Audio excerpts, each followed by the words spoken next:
Hi guys, this is Bell Channel 2018 and welcome back to my vlog. Ang ating babasahin ay si Kuneho at si Pagong. Isang araw ay nagkasalubong sa daan ang kuneho at ang pagong. Ngingisi-ngising, inaglahi ng kuneho ang pagong. Hoy pagong, sigaw ng kuneho. Pagkaikli-ikli ng mga paa mo at pagkabagal-bagal mong lumakad. Hindi ipinahalata ng pagong na siya ay nagdamdam. Upang patunayang may maipagmamalaki din naman ay sinagot niya ang mayabang na kalaban. Aba, kuneho, maaaring mabagal nga akong maglakad pero nakasisiguro akong matatalo kita sa palakasan. Baka gusto mong pabilisan tayong makaakyat sa tuktok ng bundok pagsikat ng araw bukas. Tinatanggap mo ba ang hamon ko? Tuwang-tuwa ang kuneho sa hamon ng pagong. Nakakasiguro siya sa bagal ng pagong ay tiyak na mananalo siya. Upang mapahiya ang pagong ay pinagtatawag ng kuneho ang lahat ng kamag-anak niya.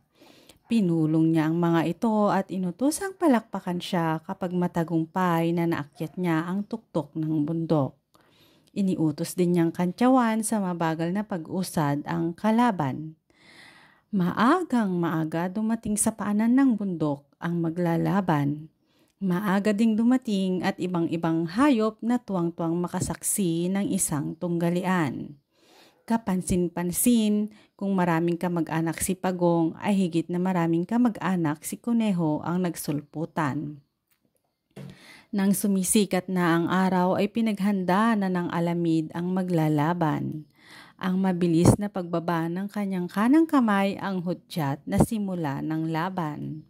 Sabay na gumalaw paakyat ng bundok ang magkalaban. Mabilis na tumalon-talon ang mayabang na kuneho paitaas na parang hangin sa bilis.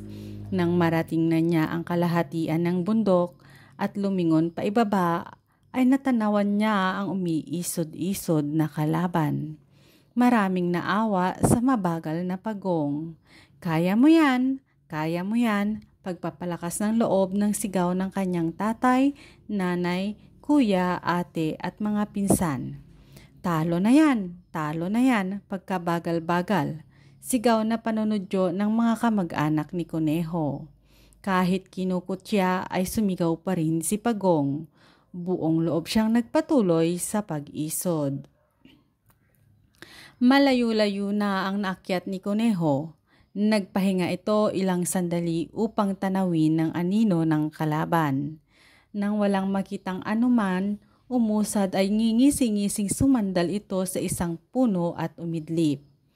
Kahit nasabihing napakabagal, umusad ay pinagsikapan naman ni Pagong na ibigay ang lahat ng lakas upang unti-unting makapanik sa bundok. Nang matanawang himbing na himbing sa pagtulog ang katunggali, ay lalong nagsikap, umisod-isod pataas ang pawisang Pagong. Palabas na ang araw ng magising si Kuneho. Nanlaki ang mga mata nito nang matanawang isang dipa na lamang ang layo ng Pagong sa tuktok ng bundok. Litong nagtatalon paitaas ang Kuneho upang unahan si Pagong. Huli na ang lahat sapagkat narating na ng masikap na Pagong ang tuktok ng tagumpay. Ang aral po nating makukuha dito ay walang imposible sa taong nagsusumikap. Huwag maging mayabang. Tandaan, ang taong nagmamataas ay lalong bumababa at ang taong nagpapakababa ay siyang itinataas. Huwag magpakakampante sa isang labanan o tunggalian. Huwag mong hamakin ang kakayahan ng iyong kalaban.